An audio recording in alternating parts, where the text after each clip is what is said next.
जय हो। आज का दिन मंगलमय हो। आज वैशाखी पर्व है। वैशाखी पर्व की आप सभी को शुभकामनाएं। वैशाख मास में पड़ने वाले वैशाखी पर्व को समृद्धि और खुशहाली का त्योहार माना जाता है। वैसे तो यह त्योहार हरियाणा और पंजाब में विशेष रूप से मनाया जाता है और वहाँ के सिख आदि समुदाय के लोग इस त्योहार को बड़े ही हर्ष, आनंद और उल्लास के साथ में मनाते हैं। और इस पर्व को मनाने के पीछे का मुख्य प्रयोजन भी यही होता है कि इस समय में चूंकि रबी की फसलें पूरी तरह से पककर तैयार हो चुकी होती है और फसल की कटाई के पश्चात घर में समृद्धि का आगमन होता है, तो इसी कारण से इस समय को, इस त्योहार को, वैशाखी को बड़े ही धूमधाम के साथ, नाच गान के साथ में वहां पर मनाया जाता है। और इसी के साथ साथ आज का दिन अपने आप में भी एक और विशेष भूमिका रखता है, क्योंकि आज के दिन ही सूर्य, जो कि हमारे सौर मंडल का सबसे प्रधान ग्रह है, वह सूर्य आज के दिन बृहस्पति देव की यानी गुरु की राशि मीन से निकल करके आज अपनी उच्च राशि मेष राशि में प्रवेश करने जा रहे हैं। और यह मेष राशि सूर्य देव की उच्च राशि के नाम से जानी जाती है। इसका अर्थ यह होता है कि आज जो सूर्य की संक्रांति हो रही है, मीन से मेष में, मेषार्क संक्रांति के नाम से यह दिन जाना जाता है। तो यह जो मेष की संक्रांति है सूर्य की, यह अपने आप में एक विशेषता इसलिए रखती है क्योंकि मेष राशि सूर्य के लिए अपना बहुत ही उच्च आसन होता है, यानी इसमें सूर्य उच्चता को पाता है। और उच्चता को पाने का अर्थ होता है कि सूर्य, जो कि हमारे तेज, बल, शक्ति का प्रतीक है, वह अपनी पूरे बल और सामर्थ्य के साथ में एक मास तक इस मेष राशि के अंदर विराजमान रहेंगे। सो हमें इस आने वाले एक महीने तक, जब तक कि सूर्य मेष राशि के अंदर विराजमान रहेंगे, विचरण करते रहेंगे, संक्रमण करते रहेंगे, तब तक हमें भी अपने भीतर के आत्मबल को जगाने के लिए पुरुषार्थ करना चाहिए, क्योंकि ज्योतिष के अंदर सूर्य को आत्मा का रिप्रेजेंटेटिव माना जाता है। सूर्य आत्मा को प्रतिनिधित्व करता है। तो इसीलिए हम सब के अंदर की जो आत्मा है, जो आत्मबल है, जो हमारी आत्मशक्ति है, जो हमारा विल पावर है, उसको जगाने के लिए हम इस माह में विशेष प्रयोग कर सकते हैं और अपने सूर्य देव को प्रतिदिन प्रार्थना कर सकते हैं कि जिस तरह से सूर्य देव आप अपने आत्मबल और तेज के साथ में संपूर्ण जगत को प्रकाशित करते हैं, रोशन करते हैं, आपसे यह समस्त विश्व रोशनी पाता है, अपना पूरा जीवन पाता है, ऊर्जा प्राप्त पाता है। न सिर्फ ये जगत बल्कि आसमान के अंदर भी, नवमंडल में भी सारे ग्रह भी सूर्य की रोशनी से ही कहीं ना कहीं जुड़े हुए हैं, प्रकाशित होते हैं। चंद्रमा तो पूरी तरह से सूर्य से ही रोशनी प्राप्त करता है। तो इस तरह से ये जो प्राणियों के अंदर एक नव जीवन का, ऊर्जा का जो संचार सूर्य देव के कारण होता है, तो बस वही संचार, वही ऊर्जा, वही आत्मबल हमारे भीतर भी सदैव जागृत रहे। और दूसरी सूर्य देव की विशिष्टता यह है कि सूर्य देव निष्पक्ष रूप से सबको प्रकाशित करते हैं, यानी सूर्य के प्रकाश में कहीं कोई भेदभाव नहीं होता है कि इसके लिए मैं प्रकाशित हूं और इसके लिए मेरी रोशनी नहीं है। ऐसा नहीं होता है।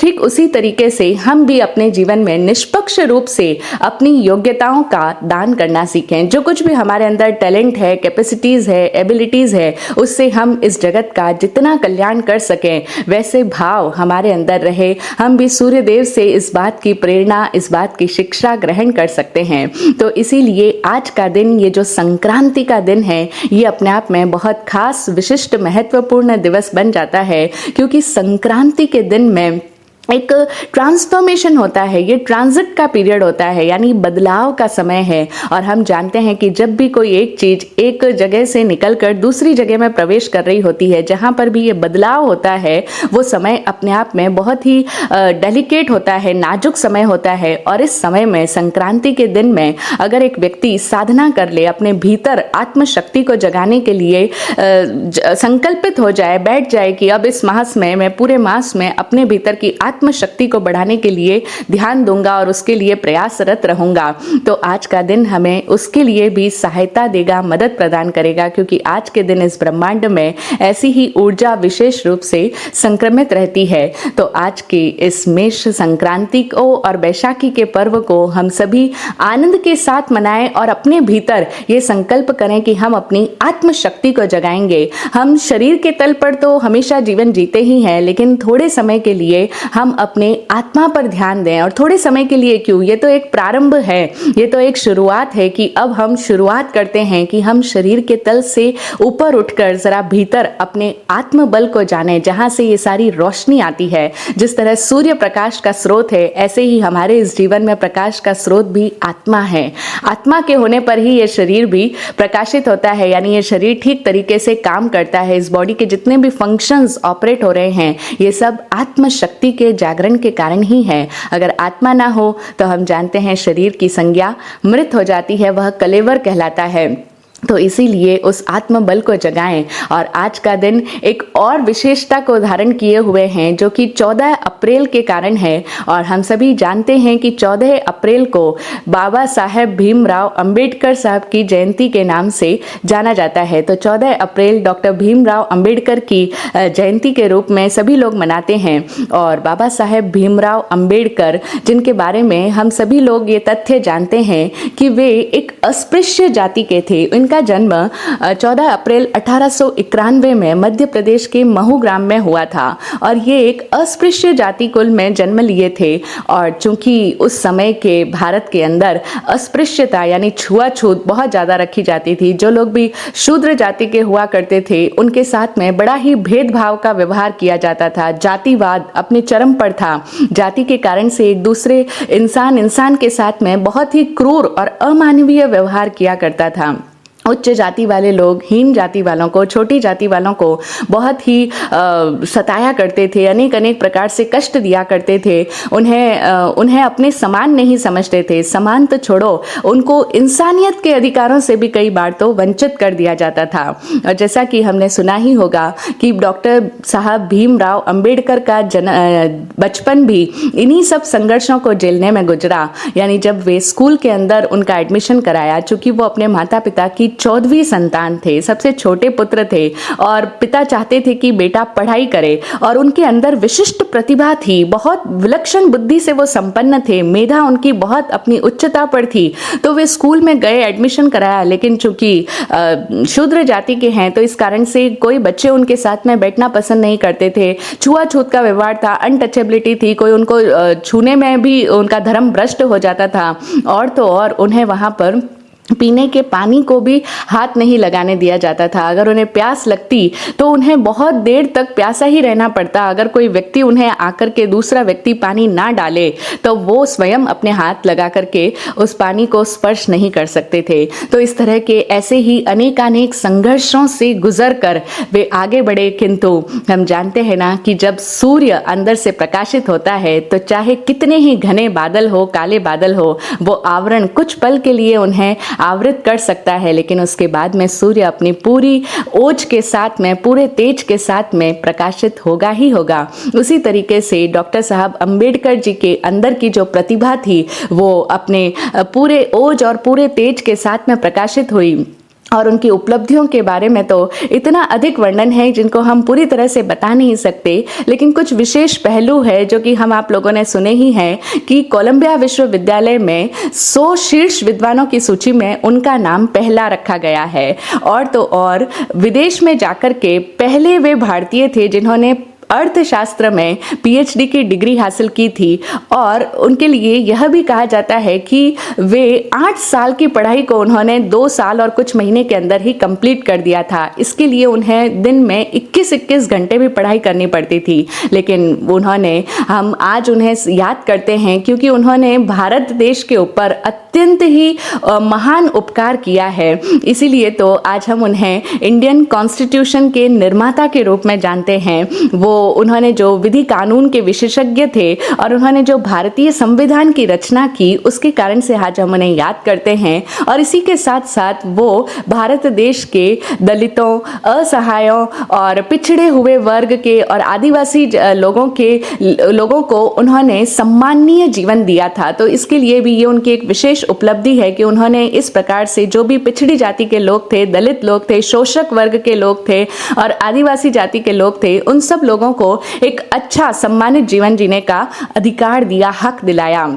और उनके लिए उनका जो लंदन का म्यूजियम है, वहाँ पर उनकी प्रतिमा है। यानी एकमात्र वे ऐसे भारतीय है जिनकी प्रतिमा लंदन के संग्रहालय में कार्ल मार्क्स के साथ में लगी हुई है। और कोलंबिया विश्वविद्यालय ने उनके बहुत सारे उनको अवार्ड से सम्मानित किया है, उन्हें बहुत तरह के अवार्ड्स मिले हैं। लेकिन पूरी जिंदगी जो उन्होंने ये जातिवाद का कष्ट झेला, जो उनका साथ छुआछूत किया, वह उस चीज को हटाना चाहते थे। वह लोगों को इन सब प्रकार के भेदभाव से मुक्त कराना चाहते थे। और इसीलिए हम जानते हैं कि उनके 8,50,000 समर्थकों के साथ में अपने जीवन के मध्यकाल में उन्होंने इतने सारे लोगों के साथ में बौद्ध धर्म में दीक्षा अंगीकार कर ली थी। यानी उन्होंने अपना धर्म परिवर्तन कर लिया था। वे हिंदू धर्म से निकल करके बौद्ध धर्म में दीक्षित हो गए थे। ये इतिहास का बहुत बड़ा धर्म परिवर्तन का एक घटना मानी जाती है कि इतने सारे अनुयायियों के साथ में, कहते हैं कि 8,50,000 समर्थकों के साथ में उन्होंने बौद्ध धर्म में दीक्षा ले ली थी। क्योंकि बौद्ध धर्म, जो कि समण धर्म की एक शाखा है, जैन धर्म और बौद्ध धर्म, ये दोनों ही समानता की बात करते हैं, समता की बात करते हैं। और इसीलिए ये जो शाखा है, ये समण संस्कृति कहलाती है। ये समण परंपरा है जहाँ पर हर जीव के साथ में समता का व्यवहार किया जाता है। एक दूसरे व्यक्ति के साथ में भेदभाव इस आधार पर नहीं किया जाता कि ये जाति से नीच है, ये इसका कुल नीच है, ये हीन है, इसके अंदर कोई योग्यता नहीं है। इन आधारों पर कोई भी प्रकार का भेदभाव जहां नहीं किया जाता, उसे कहते हैं समणा की साधना। तो हम सभी लोग समण धर्म के अनुयायी हैं। हम भी इस बात को अपने जीवन में ग्रहण करें कि अगर हम लोग भी आज भी अगर जाति के कारण से किसी को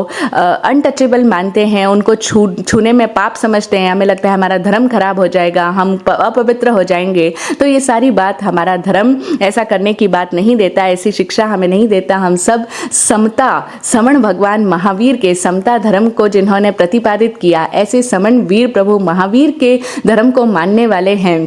तो हम सभी अपने जीवन में समता को स्थान दें। और इसीलिए यही विशेषता थी कि उन्होंने बुद्ध धर्म को अंगीकार कर लिया। जैन धर्म के समान ही बौद्ध धर्म भी इस तरह के छुआछूत को, भेदभाव को नहीं मानता है। वहाँ पर कोई तरह का जातिवाद के आधार पर भेदभाव नहीं किया जाता। तो इस तरह से हम अपने जीवन में समझें, इन महान पुरुषों के जीवनियों को जब पढ़ते हैं तो बहुत ही प्रेरणा प्राप्त होती है कि किस तरह से एक व्यक्ति अपनी प्रतिभा के दम पर कितनी ऊंचे स्थान को हासिल कर सकता है, लाखों लोगों के दिलों में अपना स्थान बना सकता है और स्वयं अपने जीवन को भी उद्धार करता है। अपने जीवन के साथ साथ अनेकानेक जीवनों को उत्थान में सहायक बनता है, मददगार बनता है। हम सभी आज के इस विशेष महत्वपूर्ण दिवस पे अपने अंदर ये भाव करें कि हमारा जीवन भी स्वयं तो उच्चता की ओर अग्रसर हो ही, हम अपने आत्मबल को, आत्मशक्ति को बढ़ाएं, अपनी आत्मा को जगाएं, निष्पक्ष हो जाएं। और इसी के साथ साथ हमारे भीतर जो भी योग्यता है, जो भी टैलेंट